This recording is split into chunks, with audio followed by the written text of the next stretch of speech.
हो गया।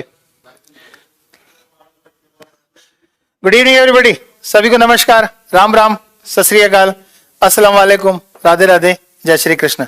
तो बच्चे हम बात कर रहे थे वास्तविक संख्याएं, रियल नंबर्स। तो मैं आपको लेके आया घुमा फिरा के नेचुरल, प्राइम्स, इंटीजर्स, और बीच में मैंने डाल दिए 2-3 क्वेश्चंस जहां पर आपने देखा कि एक परफेक्ट नंबर मैंने लिखा है इसके अंदर, और लिखा यहां पर रैशनल नंबर, इरेशनल नंबर। जैसा कि आप बच्चों ने कहा कि सर रैशनल नंबर्स को एक्सप्लेन कर दीजिए और इरेशनल नंबर्स को एक्सप्लेन कर दीजिए, एंड रियल नंबर्स क्या है ये बता दीजिए, और परफेक्ट नंबर क्या है।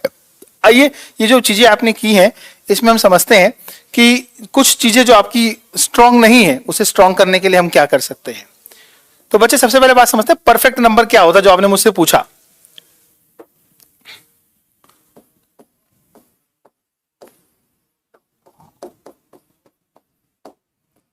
परिपूर्ण संख्या।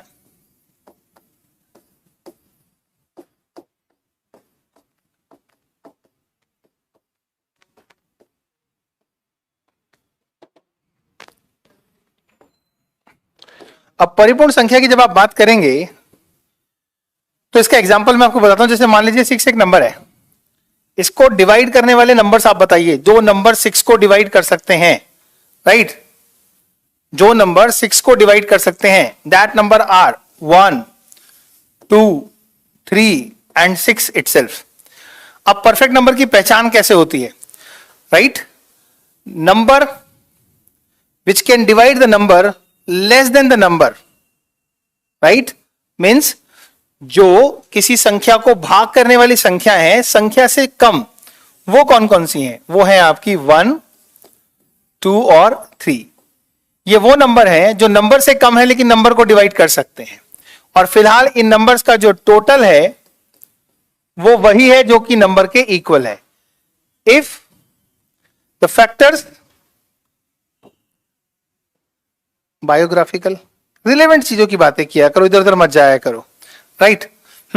तो हम जब परफेक्ट नंबर की बात करते हैं तो परफेक्ट नंबर की सिंपल सी पहचान ये है कि यदि उस संख्या को छोड़कर उससे समस्त छोटी संख्याएं जो उसे भाग कर सकती हैं, उन भाजकों का योगफल यदि संख्या के बराबर होगा तो ऐसी संख्या को हम परफेक्ट नंबर बोलते हैं, परिपूर्ण संख्या बोलते हैं। इसी तरीके से एक और एग्जांपल मैं ले सकता हूं। 28 एक संख्या है। इस संख्या में अगर आप इसको देखें कि जो डिवाइड करने वाले नंबर है वो है 1 है, 2 है, 4 है, 7 है, 14 है एंड 28 है। तो ये नंबर्स जो 28 को डिवाइड कर सकते हैं, तो 28 से पहले जो नंबर्स हैं उनकी अगर मैं बात करूं, so that is equal to 1 plus 2 plus 4 plus 7 plus 14। The sum of this all factors is equal to 28। तो आप कह सकते हैं 28 is also a perfect number. 28 भी एक परिपूर्ण संख्या होती है। तो जब ये बात हमें क्लियर हो जाती है तो हम समझने लगते हैं कि परफेक्ट नंबर क्या है। All the perfect numbers are real numbers, all the perfect numbers are integers, all the perfect numbers are natural numbers. Yes, okay, चलिए इतनी सी बात समझ आ गई होगी आपको। अब इससे आगे की बात करते हैं। तो परफेक्ट नंबर क्लियर हो गया। अब आप बात कर रहे थे कि सर रैशनल नंबर्स क्या है, राइट जी? So we are talking about the rational number.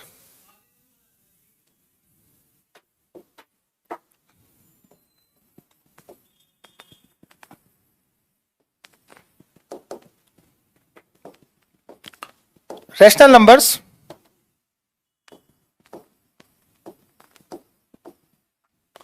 जिसे हम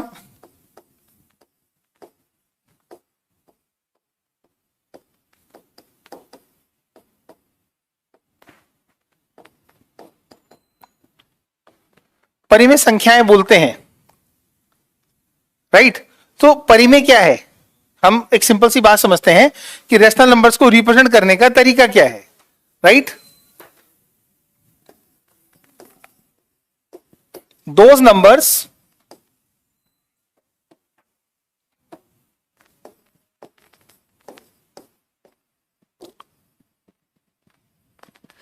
which can be written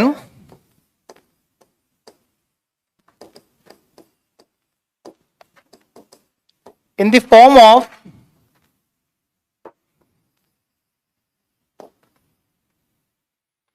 P upon Q where Q is not equal to 0 called rational numbers.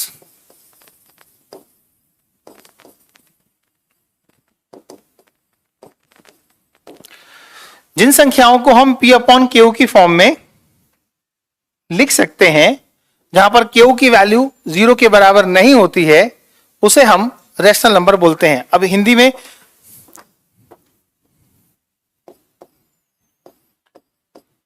जिन संख्याओं को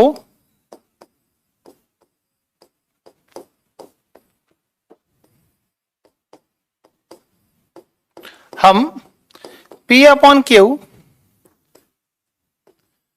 where Q not equal to 0 के रूप में लिख सकते हैं,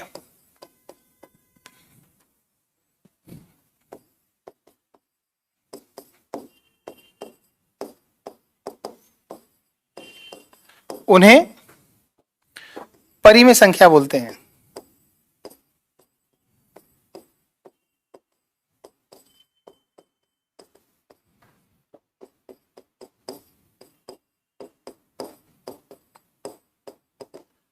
एग्जाम्पल के तौर पे अगर हम बात करें तो ये नंबर्स कौन कौन से हो सकते हैं? 5 upon 2, 2 upon 5, 3 upon 7, minus 1 by 2, and so on, etc. In numbers को आप रैशनल नंबर बोलते हैं. अब अगर हम कहें कि थोड़ी देर के लिए -1 एक रैशनल नंबर है या नहीं है, is it a rational number और नॉट?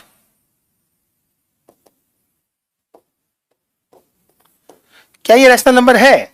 -1 अपॉन 1 आप P अपॉन Q की फॉर्म में लिख सकते हो, so it is a rational number. इसका मतलब हुआ कि all the integers are rational numbers.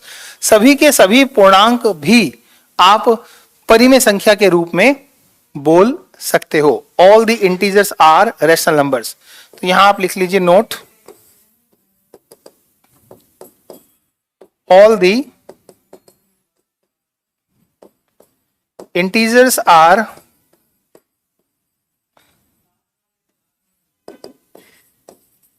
rational numbers. सभी इंटीजर्स को आप रैशनल नंबर्स बोल सकते हो.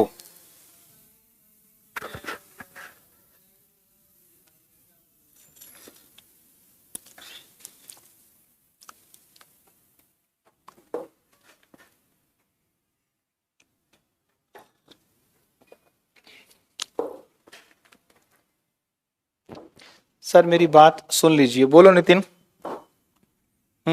क्या बात है तुम्हारी, बताइए.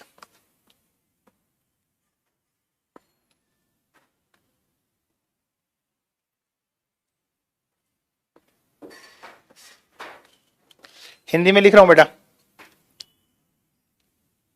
सभी पूर्णांक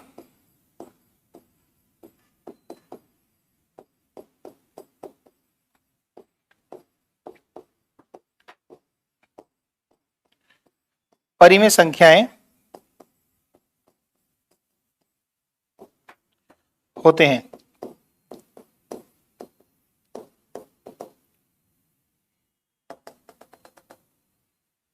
होती हैं.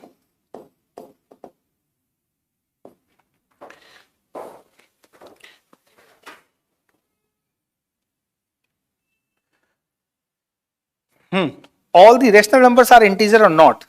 अब आप पूछ रहे हैं मुकेश कि क्या सभी रैशनल नंबर्स को हम इंटीजर्स बोल सकते हैं, नहीं बोल सकते? देखो, आपके पास ये जो आपने पूछा कि all the rational numbers are integers और नॉट, इसे भी देखते हैं. विशाल कह रहे हैं मुझे एक डाउट है, तो बोलो. पहले मैं मुकेश के सवाल का जवाब दूं. मुकेश ध्यान से देखना, आपके सवाल का जवाब यहीं से क्लियर हो जाएगा. इंटीजर जब आप लिखते हो तो उनकी वैल्यूज कैसी हैं? जो आपके इंटीजर्स हैं वो -∞ से ∞ तक है, और वो इंटीजर हैं 0, 1, 2, 3 and so on. And this is right -1, -2, -3, -4. अब आप देखो कि 3 और 4 दो क्या है, इंटीजर है, राइट। और साथ के साथ रैशनल भी हैं, इंटीजर भी हैं और रैशनल भी हैं, मतलब पूर्णांक भी हैं और परिमेय संख्या भी है। लेकिन इसके बीच में भी तो कोई नंबर हो सकता है जो 3 से ज्यादा है लेकिन 4 से कम है, जो 3 से ज्यादा है लेकिन 4 से कम है। ऐसे नंबर को आप 11/-11/2 बोलेंगे तो -11/2 3 से सॉरी अपॉन 3 -11/3 जो कि 3 से ज्यादा है लेकिन 4 से कम है। अब ये -11/3 जो है इसे आप इंटीजर नहीं बोल सकते, लेकिन क्या बोल सकते हो, रैशनल। तो बच्चे सभी रैशनल नंबर्स इंटीजर्स नहीं होते, बट सभी इंटीजर्स रैशनल नंबर होते हैं। तो मुकेश मेरी बात समझ आ गई होगी, that all the integers are rational but all rationals are not integer. Clear है। अब वो इंटीजर हो या फिर रैशनल हो, बोथ आर रियल नंबर्स। दोनों की जो कैटेगरी है वो रियल नंबर्स में ही काउंट होती है। तो all the rationals and irrationals and integers called real numbers. ये बात आपको समझ आ जानी चाहिए। आई होप क्लियर हो गया होगा। अब देखो, इट इज क्लियर। एक बार और समझा दीजिए ऋतिक चौधरी। तो ये आपको क्लियर है तो मैं एक बार दोबारा से आपको समझा दूं। ये आपका नंबर लाइन है, इस नंबर लाइन पर आप बस देखिए जो मैं आपको दिखाना चाह रहा हूं, उसके बाद आपको मेरी बात समझ आ जाएगी। देखो बेटा, ये 0 है, ये 1 है, ये 2 है, ये 3 है, ये 4 है और आगे भी इसी तरीके से इन्फिनिटी तक है। ये -1 है, ये -2 है, ये -3 है, ये -4 है और आगे भी इसी तरीके से। अब इन दोनों टर्म्स में आप क्या देख रहे हो, आप ये देख रहे हो कि एक नंबर है आपके पास 1, इसे आप फिलहाल क्या कह रहे हो, इंटीजर है सर। ये देखते रहना, राइट। जितने भी इस नंबर लाइन पे हैं वो सबके सब रियल नंबर है। रियल नंबर तो है, रियल नंबर में तो कंफ्यूज मत होइए आप कि these all integers are real numbers. अब इसमें 1 जो है वो इंटीजर है, और अब आप 1 को 1/1 की फॉर्म में लिखोगे, यानी कि P/Q की फॉर्म में लिख रहे हो। इसका मतलब है 1 जो है आपका वो एक रैशनल नंबर भी है। तो आप किसी भी इंटीजर को, चाहे वो आपका -1 ही क्यों ना हो, राइट, वो आपका इस फॉर्म में लिखा जा सकता है। तो ये आपका रैशनल नंबर है। अब आप जरा बात को समझो, इन नंबर्स को छोड़कर इनके बीच में जो नंबर्स हैं जो इंटीजर्स से हटकर हैं, जैसे 5/4 अगर मैंने लिखा तो ये not a integer, not an integer, ये इंटीजर नहीं है, right.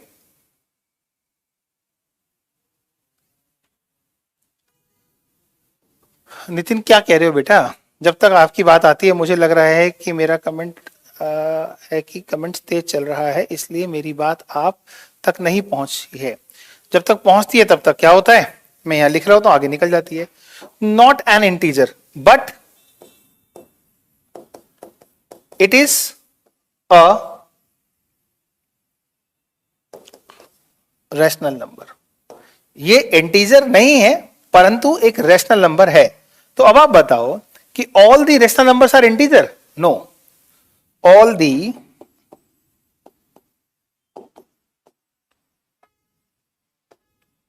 rational numbers are not integers। ये बात आपको याद रखनी पड़ेगी। बट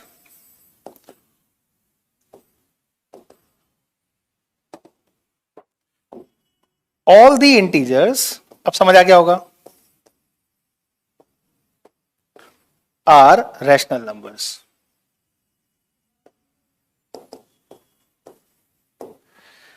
ये बात क्लियर हो गई कि नहीं हुई? अब ये दोनों के दोनों जो रियल नंबर्स हैं उसी के अंदर आते हैं दोनों, क्या, इंटीजर्स भी और इंटीजर्स के अंदर ही आते होंगे आपके रैशनल नंबर।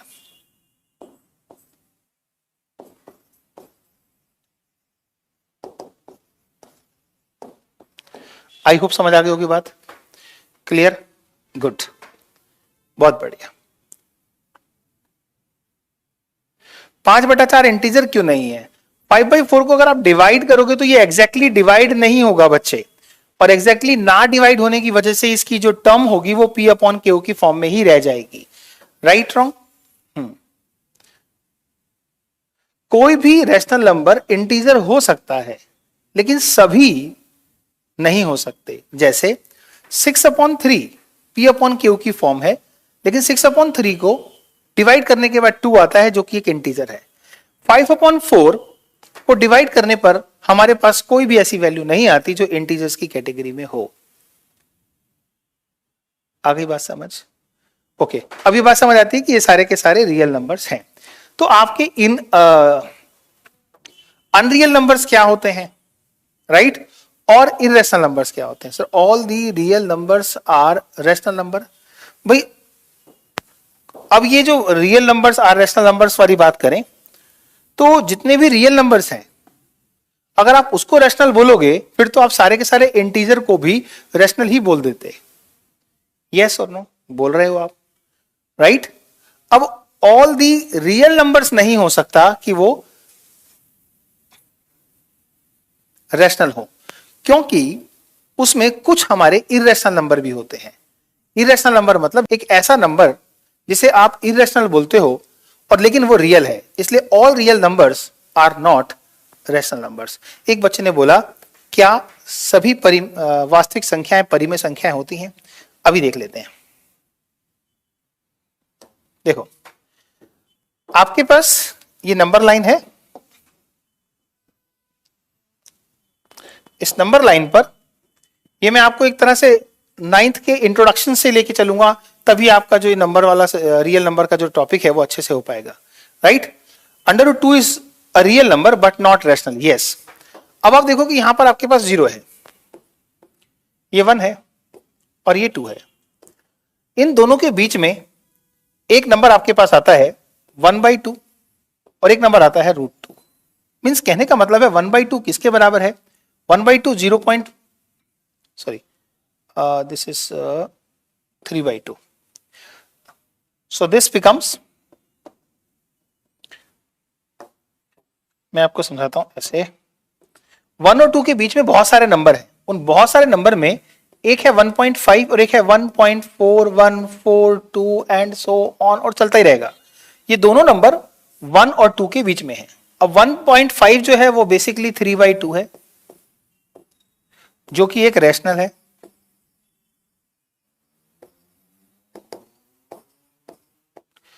और ये जो है बेसिकली इक्वल टू √2 है। तो √2 क्या है? ये आपका एक इरेशनल है।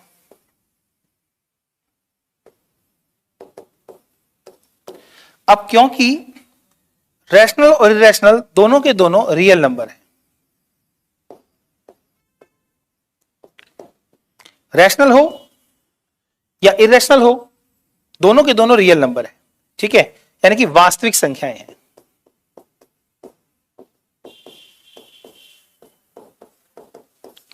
वास्तविक संख्याएं, तो वास्तविक संख्याओं में आप सभी वास्तविक संख्याओं को रैशनल नहीं बोल सकते, क्योंकि उनमें से कुछ संख्याएं इरेशनल होती हैं, मतलब अपरिमेय होती हैं।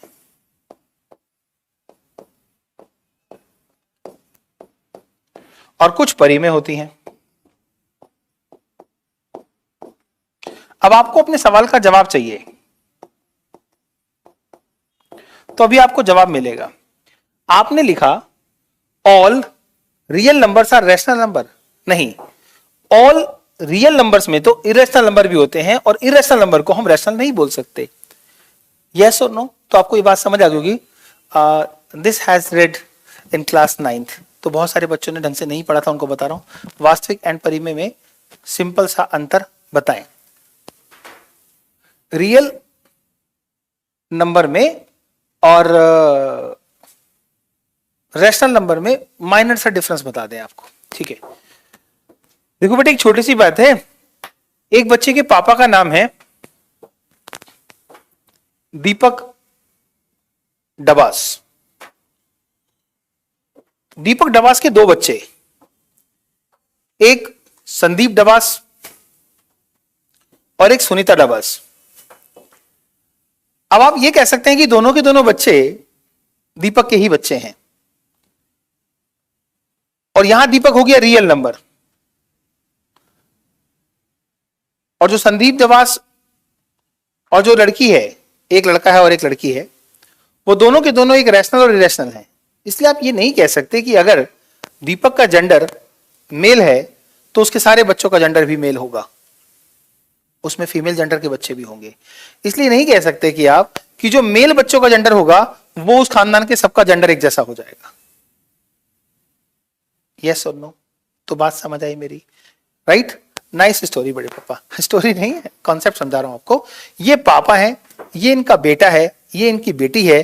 बेटे और बेटी के आधार पर पूरे परिवार का जेंडर कैसे फाइनल कर सकते हो? हाँ, इस परिवार में ये पापा है, इनके दो बच्चे हैं, तो सारे पापा का जो जेंडर है वो बेटी या बेटे दोनों से मिलेगा, जरूरी नहीं है। इसलिए all real numbers are not rational, some are irrational. समझ हो गया होगा? आ गया? 5/4 क्यों इंटीजर नहीं है? इंटीजर होने के लिए उसका एग्जैक्टली नंबर होना चाहिए, 0, 1, 2, 3, 4, 5 या -1, -2, -3। आप 5 को 4 से डिवाइड करो तो ये टर्म आपको 1.25 मिलेगी, जो कि 1 से ज्यादा है और 2 से कम है। तो जो वैल्यूज 1 से ज्यादा है और 2 से कम है वो डेसिमल फ्रैक्शन है, राइट? और वो डेसिमल फ्रैक्शन है, तो फ्रैक्शन है तो बेसिकली वो एक रैशनल है। यस और नो? जी हाँ, क्लियर हो गया होगा? ये बात भी समझ आ गई होगी। ठीक, अब हम बात करते हैं वास्तविक संख्या हमें समझ आ गई, रियल नंबर समझ आ गए। अब इसी चैप्टर के अंदर हमें कुछ और चीज सीखने को मिलेगी, जो कि मैं आपको एक्सरसाइज के साथ कल की क्लास में कराने वाला हूं। First exercise, second exercise, third exercise. तो यहां आपको सुनने को मिलेगा एलसीएम, लघुत्तम और महत्तम। तो एलसीएम क्या है? What is LCM? LCM and HCF. इसी चैप्टर में से जो क्वेश्चन पूछे जाते हैं एलसीएम एचसीएफ पे, वो कंसेप्ट क्लियर हो गया होगा। Sir how many prime numbers are between 1 to 100? बेटे ये रितिका जो आपने क्वेश्चन पूछा है इसमें फिर मुझे भी काउंटिंग करनी पड़ेगी। How many prime numbers we have? Yes और नो?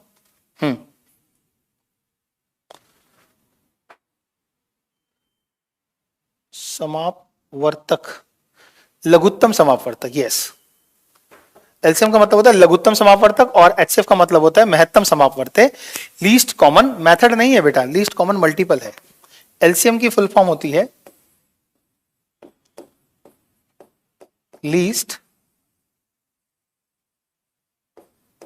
Common multiple. अब ये लीस्ट कॉमन मल्टीपल में तीनों शब्द का क्या मतलब है, जरा इसको समझते हैं please. Sir irrational and rational number के डिफरेंट क्या है? प्रभाकर देखो, इरेशनल नंबर और रैशनल नंबर का जो डिफरेंस है वो ये है कि रैशनल नंबर टर्मिनेटिंग है और इरेशनल नॉन टर्मिनेटिंग है। सिंपल। एक ऐसा जिसमें नॉन रिकरिंग है, non terminating non recurring. Irrational number non terminating non recurring, जिसका पैटर्न जो है वो कभी भी रिपीट ही नहीं होता है। मतलब डेसिमल के किसी पॉइंट के बाद वो अपने ऑर्डर को एग्जैक्टली दोबारा से स्टार्ट नहीं करता है। जैसे मैं आपको एग्जांपल के तौर पे बोलूं कि आप किसी वैल्यू को डिवाइड करते हैं तो या तो पूरा पूरा डिवाइड हो जाता है डेसिमल पॉइंट में, या फिर वो डिवाइड करते रहते हैं और एक टाइम के बाद फिर वो दोबारा से वही टर्म शुरू हो जाती है। तो ये दोनों के दोनों रैशनल होंगे, जिसमें नॉन टर्मिनेटिंग भी आएगा और डेसिमल फ्रैक्शन भी आएगा। लेकिन जो नॉन टर्मिनेटिंग नॉन अकरिंग हो जाता है वो आपका इरेशनल होता है, राइट? तो लीस्ट कॉमन मल्टीपल कैसे? मान लीजिए कि कॉमन मल्टीपल का मतलब है सार्वगुणज। अगर आपके पास एक नंबर 4 है और एक नंबर 5 है, तो आपने लिखे इनके मल्टीपल 4, 8, 12, 16, 18, 20, 24, 28 एंड सो ऑन। ऐसे ही आपने लिखे 5 के 5, 10, 15, 20, 25, 30, 35 एंड सो ऑन। आपने देखना है ये है इनके मल्टीपल। तो मल्टीपल शब्द का हमने यूज समझ लिया कि किसी नंबर्स का मल्टीपल लिखा। फिर कॉमन जो दोनों में दिखाई देता हो, जो दोनों में दिखाई दे रहा है वो है 20, और जो सबसे पहले दिखाई दे रहा है, मतलब 20 के बाद तो और भी होंगे, 4 की टेबल में आगे जाके 40 भी आएगा और 5 की टेबल में भी 40 आएगा, तो कॉमन तो ये भी है। मतलब कॉमन मल्टीपल की बात मैं करूं,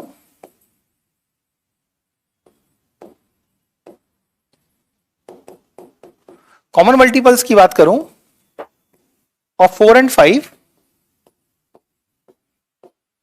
तो वो क्या होगा? 20 होगा, 40 होगा, 60 होगा, 80 होगा, 100 होगा, 120 होगा, 140 होगा एंड सो ऑन। ना जाने पता नहीं कितने नंबर्स होंगे जो 4 और 5 के कॉमन मल्टीपल होंगे। राइट और wrong?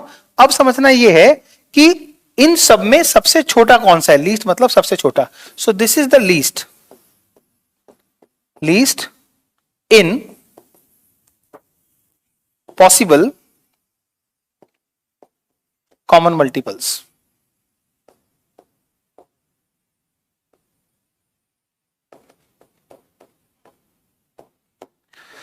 Least in possible common multiple, तो जो पॉसिबल कॉमन मल्टीपल है उनका जो सबसे छोटा मल्टीपल है, कॉमन मल्टीपल है, उसी के लिए लीस्ट वर्ड यूज होता है। इसका मतलब है एलसीएम जब हम निकालते हैं तो कॉमन मल्टीपल्स तो इन्फिनिटी तक हो सकते हैं, लेकिन जो सबसे पहले आता है उसे हम एलसीएम बोलते हैं। आई होप समझ आ गई होगी ये बात।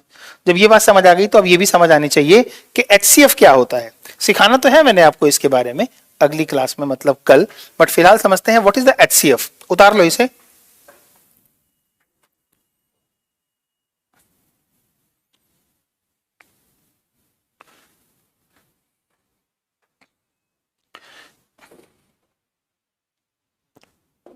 अब हम बात करते हैं एचसीएफ,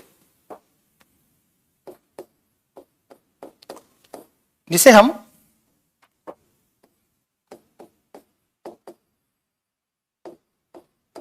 हाईएस्ट कॉमन फैक्टर बोलते हैं।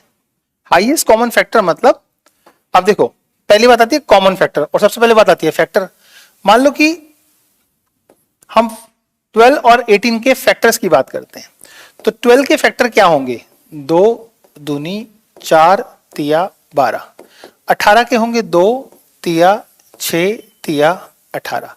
अब जब आपके पास ये सिचुएशन है तो इसमें आपने देखना है कॉमन फैक्टर्स, मींस फैक्टर तो हमने कर लिए, उनमें कॉमन क्या है? तो कॉमन फैक्टर्स क्या हुए?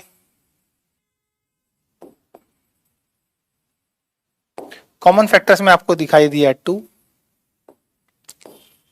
3, इसके अलावा और कुछ कॉमन नहीं है। तो ये जो आप कॉमन कर पाए ये हाईएस्ट कॉमन था। मतलब अगर आप 12 और 18 को लिखते तो 2 इंटू में 6 और 3 इंटू में 6 भी लिखते तो हाईएस्ट कॉमन आपको 6 ही मिल पाता, इससे ज्यादा नहीं मिल पाता। तो इसका मतलब हुआ ये जो कॉमन किया है ये हाईएस्ट है, इससे ज्यादा नहीं हो सकता। तो ये हाईएस्ट है, तो इसका मतलब है फैक्टर्स में कॉमन फैक्टर, तो हाईएस्ट कॉमन फैक्टर जब हम बोलते हैं तो हम जितना मैक्सिमम कॉमन कर सकते हैं वो। अब इसकी जरूरत हमें पड़ती है, जैसे मान लीजिए कि आप कोई क्वेश्चन का आंसर देते हैं 12/15 और ये एक्सेप्टेबल नहीं है। रीजन क्या है? इनको अभी भी सिंप्लीफाई कर सकते हैं, 3 चौक 12, 3 पंजे 15, तो 4/5 राइट आंसर होगा 12/5 की तुलना में। लेकिन 4/5 लाने के लिए 12/5 को आपने जिस नंबर से काटा है वो 3 है, 3 चौक 12 और 3 पंजे 15। तो जिस 3 से आपने इसे कैंसिल आउट किया है वो इसका कॉमन फैक्टर है। और यही कॉमन फैक्टर आपने जब लिया तो वो क्या था? 5 या 15 और 3 चौक 12, इससे ज्यादा कॉमन हो नहीं सकता। राइट? तो यही 3 आपका हो गया हाईएस्ट कॉमन फैक्टर। मतलब किसी फ्रैक्शन को अगर हम सिंप्लीफाइड करें, राइट, रिड्यूस करें, तो उसके हाईएस्ट कॉमन फैक्टर से उसे हम रिड्यूस करते हैं। हाँ, एचसीएफ का मतलब है कि 2 या 2 से अधिक संख्याओं को भाग करने के लिए, पूर्णता विभाजित करने के लिए उनका बड़े से बड़ा गुणनखंड, the greatest factor which can divide the two or more than two numbers called HCF। और जो दो या दो से ज्यादा नंबर से डिवाइड हो जाए, the number which is divisible by two or more than two numbers, that is called LCM। Yes और नो? ओके, आप बहुत अच्छा पढ़ाते हैं बड़े पापा, थैंक यू। HCF का मतलब भी समझ आ गया, LCM का मतलब भी समझ आ गया। अब हम थोड़ा सा बातें जब समझ आ ही रही हैं तो हम देखें LCM निकालते कैसे, how to get the LCM।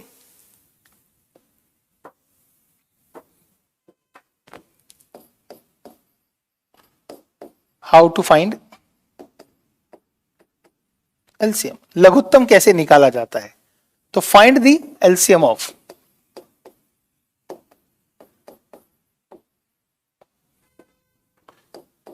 12, 15, 18, 24 and 30।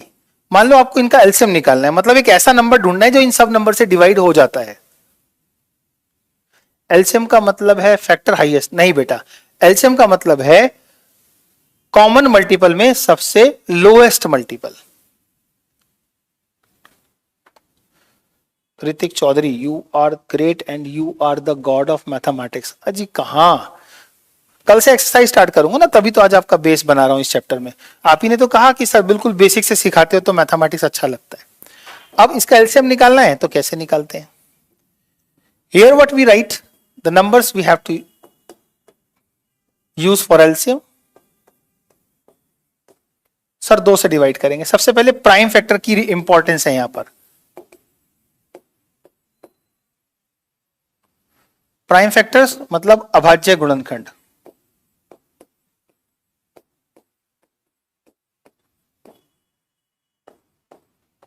अभाज्य गुणनखंड तो 2 6 12, 15 अपनी जगह पर, 2 9 18, 12, 2 से भाग किया 15, फिर 2 से 2 3 6, तो 6 12, फिर 2 से, सबसे पहला प्राइम नंबर 2 ही है, इसलिए जब तक उसकी ट्राई कर सकते हैं पहले उसको ट्राई करते हैं। फिर नेक्स्ट प्राइम नंबर है 3, 3 एकम 3, 3 पंजे 15, 3 3 9, 3 एकम 3, 3 पंजे 15। अगला प्राइम नंबर भी 3 ही यूज होगा। The next prime number is 5। Now no need to think about the other numbers, right wrong, क्योंकि 1 is not a prime number और हमने आगे से असेंडिंग ऑर्डर में देखना है। तो एलसीएम निकला कैसे, एलसीएम निकला ऐसे, जब हमने इन फैक्टर्स को मल्टीप्लाई किया, किनको 2 गुणा 2 गुणा 2 गुणा 3 गुणा 3 गुणा 5, ये आपका आंसर हुआ 8 या 24 72 पंजे 360। So this is your LCM my dear.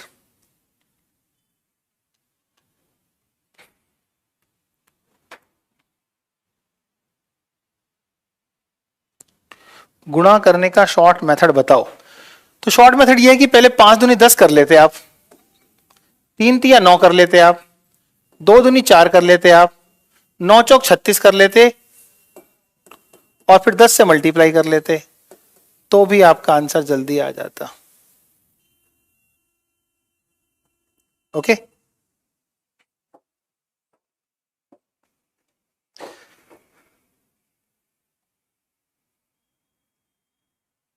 क्या बोलूं बेटा हिमांशु, प्लीज सर बोलिए। अभी बताता हूं इन्हें मैं कि आपकी वीडियो डाउनलोड में दिक्कत आ रही है कुछ। Good, very good, nice. अब आती है बात एचसीएफ की।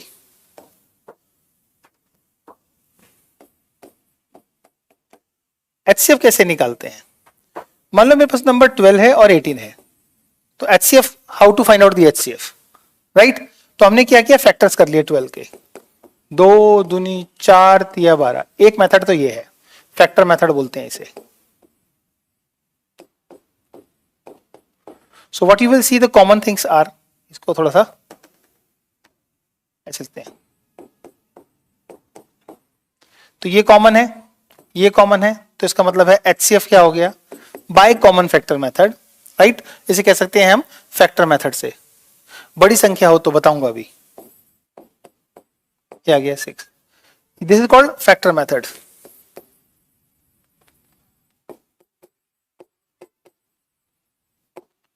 एक आता है आपका लॉन्ग डिवीजन मेथड।